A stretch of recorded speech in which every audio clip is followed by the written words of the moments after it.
Notre panel intervient en dernier lieu. Nous avons la chance d'avoir écouté les autres.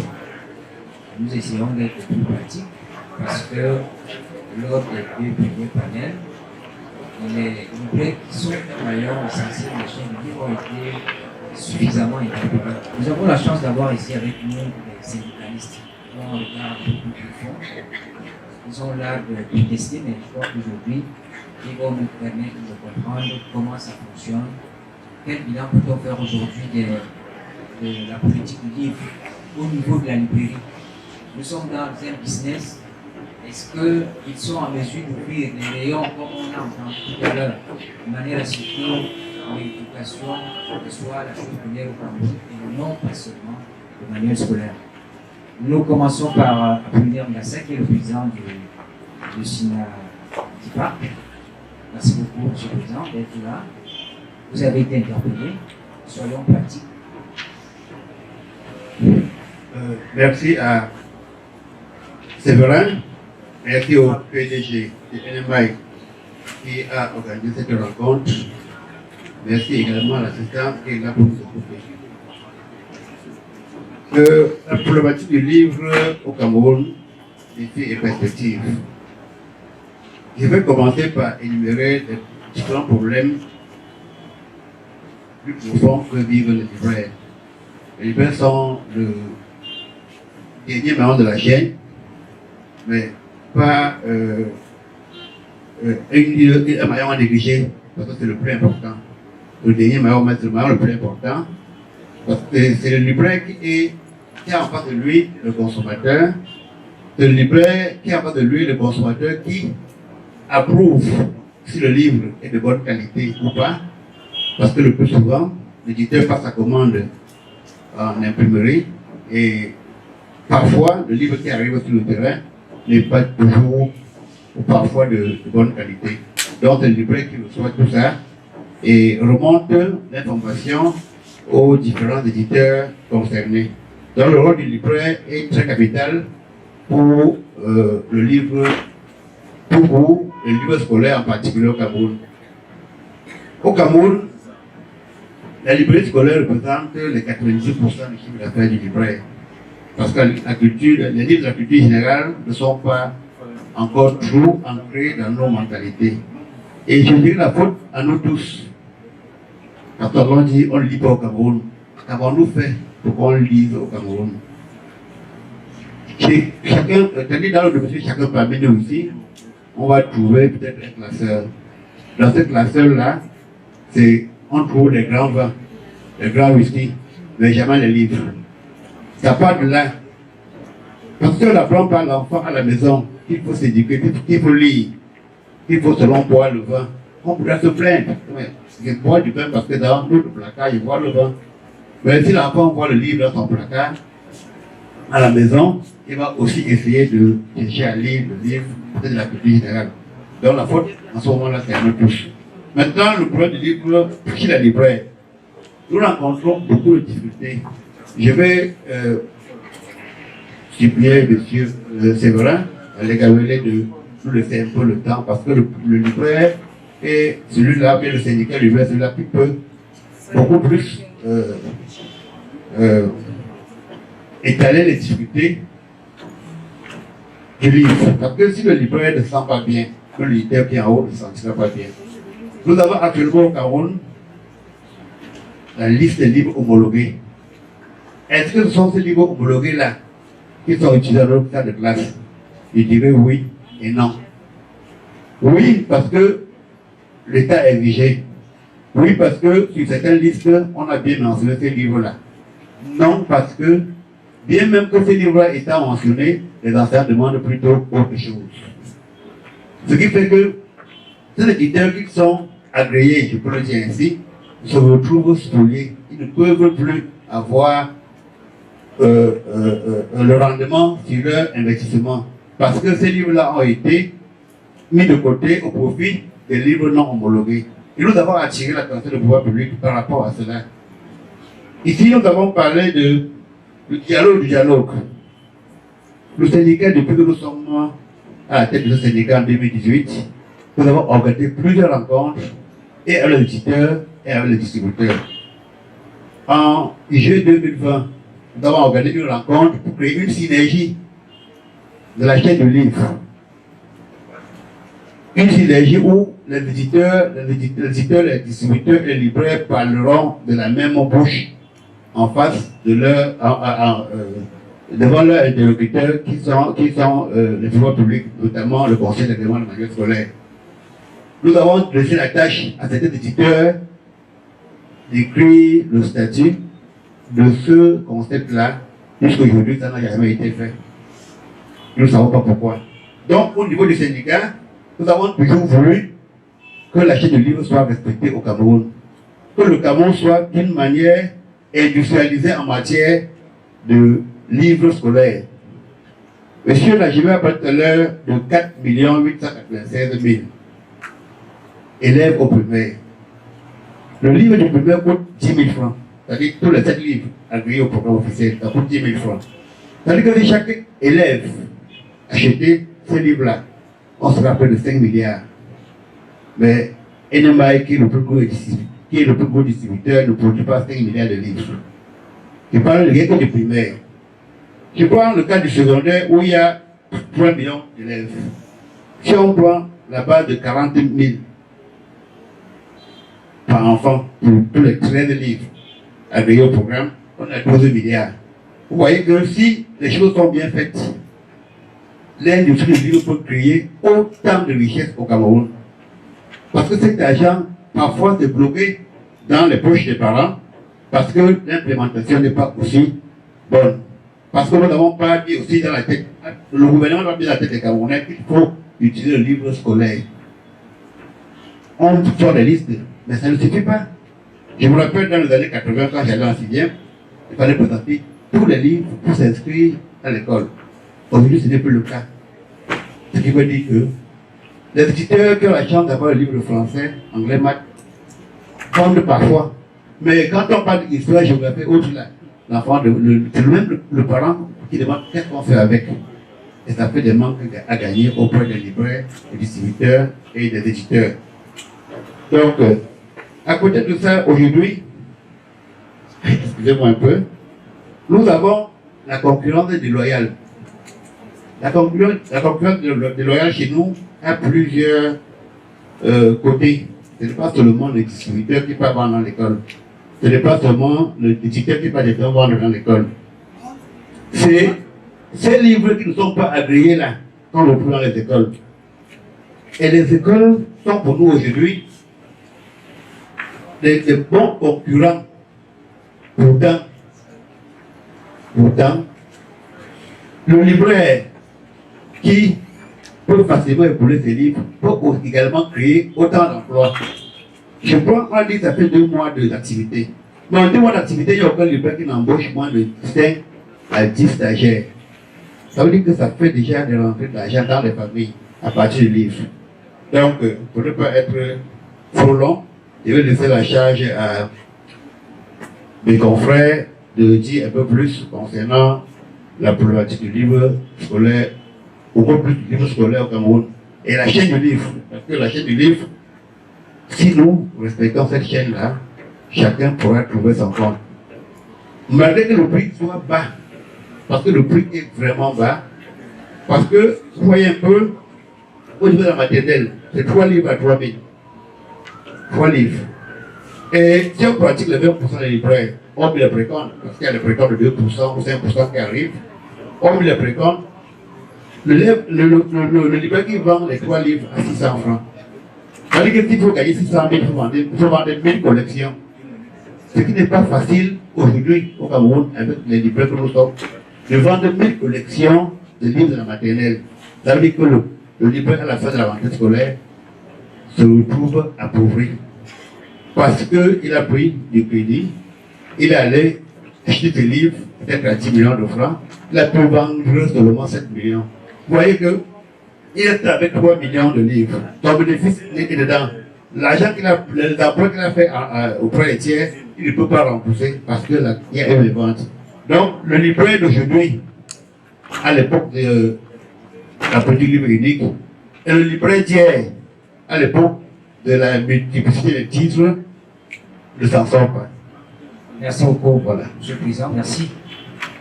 Vous comprenez qu'il a beaucoup de choses à dire, mais nous pensons que la vocation de cette rencontre organisée par LMA Education, c'est aussi d'aller au-delà du manuel scolaire, parce qu'il s'agit de l'éducation des enfants.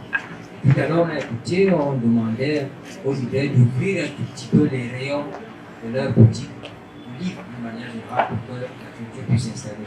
Je donne la parole à Madame Fagno Irène, qui est membre du syndicat. Est-ce qu'on a amorcé cette démarche dans vos boutiques, puisque nous sommes dans le business? Des défis et perspectives des livres en tant que libraire. En ce moment, pour le Cameroun, c'est de graves mouvements et de graves perturbations. Nous, en tant que libraires, nous affrontons d'énormes difficultés pour ce qui concerne le manuel scolaire et le livre en général. Le manuel scolaire, déjà, qui restait invendu, pour des raisons qui restent encore beaucoup inconnues à notre niveau, mais qui parfois, dans nos enquêtes,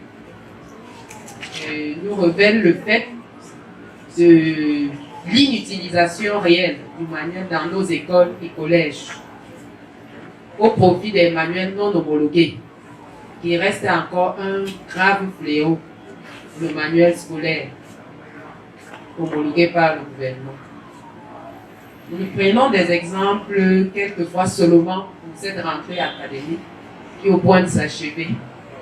Nous avons acheté des stocks de manuels de livres scolaires, mais qui sont restés invendus dans nos rayons au profit de ces manuels non homologués, lesquels sont retournés pour les parents qui ont pris l'initiative de respecter encore au départ les listes qui leur ont été données dans les écoles. Ces mêmes parents nous ramènent des livres demandant des manuels non homologués. Et cela nous pose d'énormes problèmes également. Également, le problème de la non-implémentation, je ne sais pas s'il faut appeler ça comme ça, la non-exigence, je voudrais dire, des manuels scolaires dans nos établissements. Les listes sont distribuées telles que prévues dans le programme officiel, mais la non-utilisation de ces manuels également nous amène de graves problèmes de mémoire. Et par conséquent, nous, libraires qu'ils sommes, nous ne retournons pas chez les distributeurs. Chez les distributeurs, nous réapprovisionner. Et le distributeur, à son tour, ne retournera pas chez l'éditeur qui a des stocks en attente d'être vendus. Et de par ces problèmes, nous remarquons de plus en plus que si rien n'est fait, malgré les coûts amoindris, je dirais bien les coûts très amoindris des manuels scolaires, la librairie et le livre, manuel scolaire, manuel d'éducation qui reste la base et le fer de lance de la nation, de la jeunesse, serait en quelque sorte de plus en plus en difficulté les années à venir. Une fois le manuel scolaire perdu, une fois l'éducation perdue, la promotion serait perdue, l'éducation serait perdue, la civilisation elle-même perdue, entraînant également de très manque à gagner pour des familles et ces éditeurs et distributeurs que nous avons à notre suite pour nous entraîner une suivi. Je n'en dirai pas assez longtemps. Mon confrère pourrait continuer. Merci beaucoup, madame. Le tableau est assez sombre quand vous avez écouté les deux premiers intervenants. Mais il est question aussi de rassurer un petit peu la communauté éducative. Est-ce que parce que le secteur a quelques soucis, il est organisé, il y a encore beaucoup de difficultés, mais si vous êtes en fait, vous allez faire des boutiques, les parents n'auront plus de livres à acheter. Comment vous envisagez l'avenir? Merci, monsieur Séverin.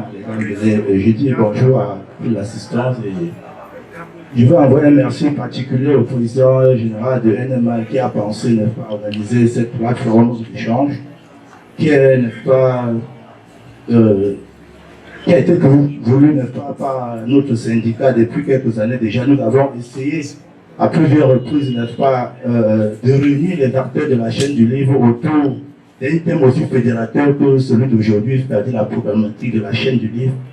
défis et perspectives, afin de pouvoir regarder tous ensemble, n'est-ce pas, dans la même direction, qu'est-ce qu'il faut faire pour la survie du livre et des acteurs de la chaîne du livre au Cameroun.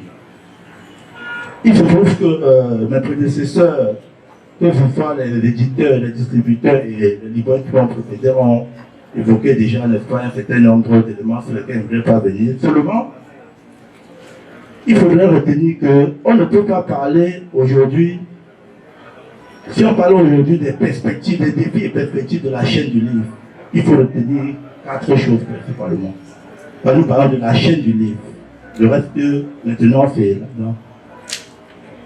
Je crois que M. Najibel a fait de l'aide, également Mme Tchani a évoqué. Nous ne pouvons pas parler de la chaîne du livre s'il n'y a pas professionnalisation des acteurs de la chaîne. Ça, c'est la première des choses qu'il faut retenir. Si vous avez des acteurs de la chaîne qui sont assez professionnels, qu'est-ce qu'on entend par professionnel? Un éditeur professionnel, c'est celui-là qui s'assure de ce que le produit qui sort de les livres qu'il édite sont régulièrement approvisionnés chez son distributeur. Et le distributeur, à son tour, doit s'assurer que les libraires de son portefeuille sont approvisionnés. Et une fois, et maintenant le libraire professionnel s'assure que le public cible autour de lui est au courant de ce que le livre se trouve dans ses rayons. Ça, c'est la première des choses. Mais est-ce qu'au Cameroun, nous avons des éditeurs, des libraires et des distributeurs professionnels? Ça, c'est une des questions qu'il faut se poser. Parce que ça pose énormément. On parle beaucoup de professionnalisation, mais lorsqu'on y entre, on ne voit pas beaucoup des gens qui fonctionnent de manière professionnelle. Après la professionnalisation, vous avez le respect de la chaîne. Le respect de la chaîne du livre.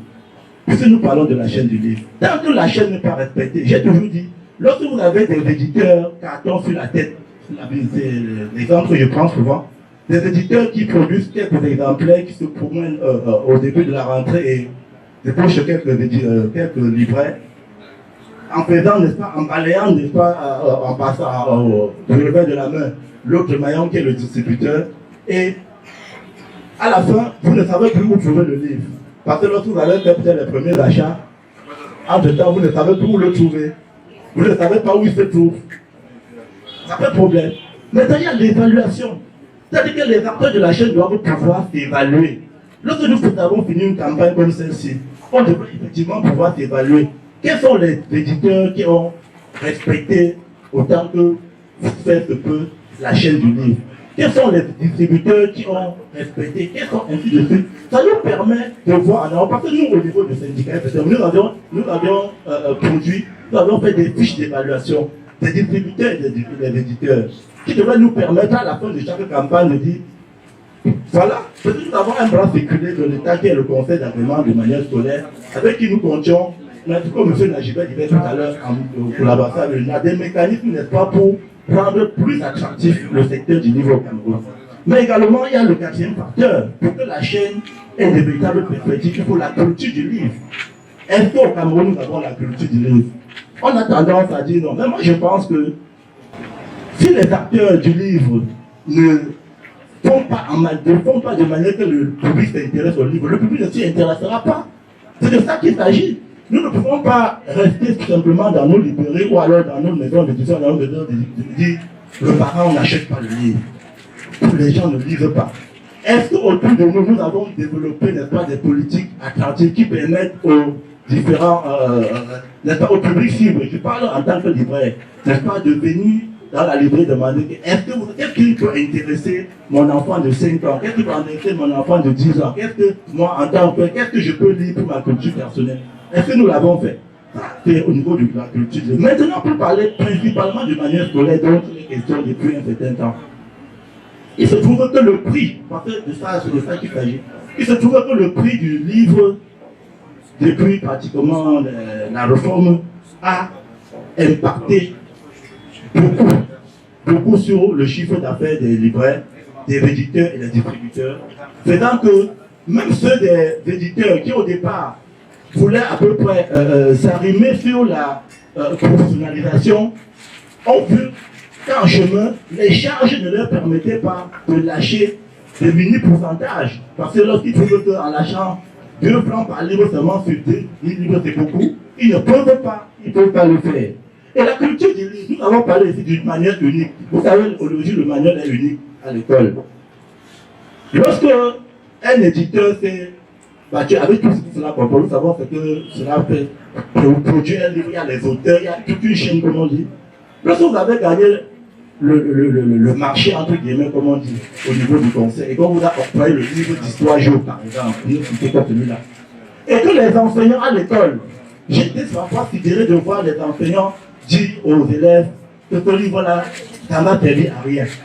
Lorsque le parent, lorsqu'on fait la liste officielle, que sont ces enseignants qui cochent que ne prenaient pas ce livre, que devient donc l'éditeur du livre d'histoire géo, par exemple?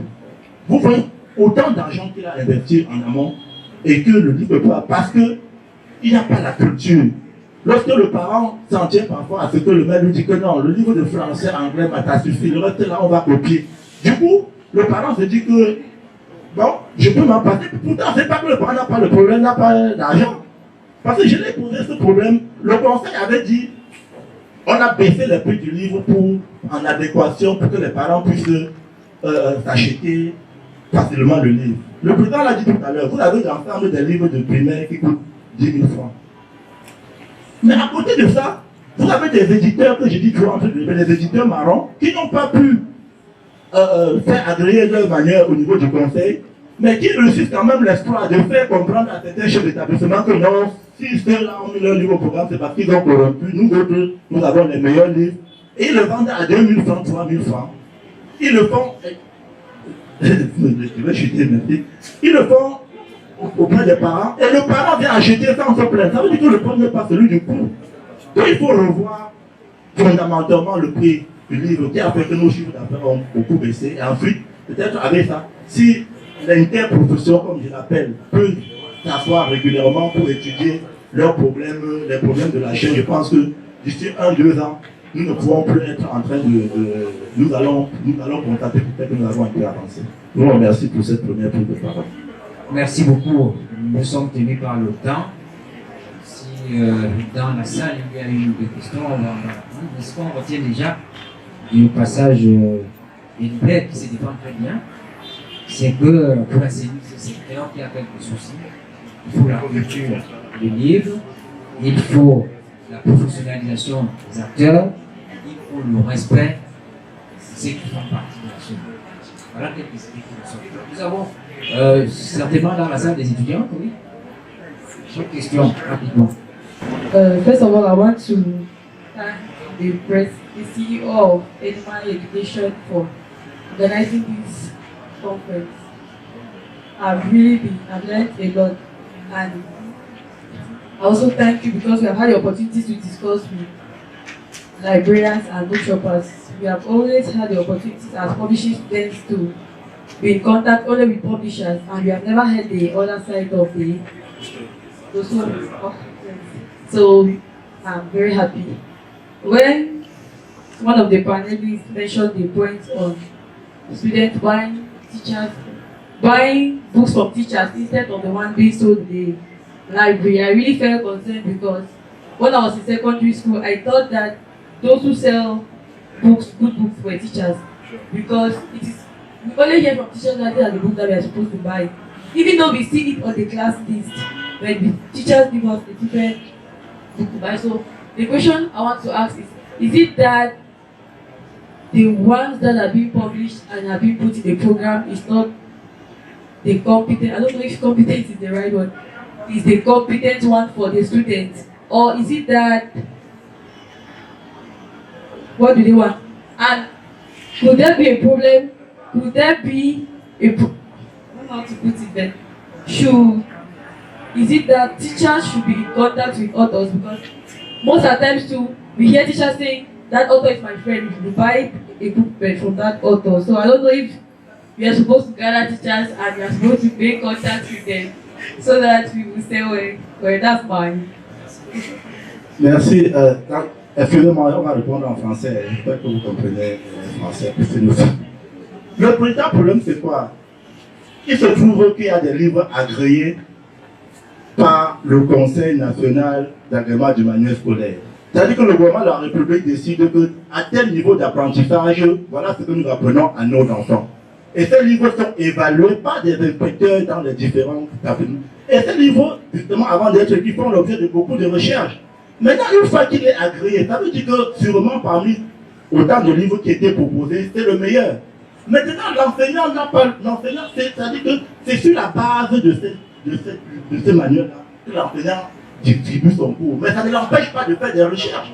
Maintenant, le parent qui veut que son enfant devienne Einstein ou Pythagore peut acheter autant d'autres manuels pour l'apprentissage de son enfant à la maison, mais à côté du manuel agréé, pas à l'exception, en mettant de côté le manuel agréé. Et c'est ça que certains enseignants disent à aux élèves que non, le livre, il n'y a rien dedans. Vraiment, le pas aussi est plus important. C'est de ça qu'il s'agit. C'est-à-dire que le parent doit d'abord tenir compte du manuel agréé, parce que le programme d'apprentissage qui est là-dedans, c'est ce qui est arrêté par le conseil. Et maintenant, vous pouvez acheter autant d'autres livres que vous voulez à vos enfants pour son éducation personnelle.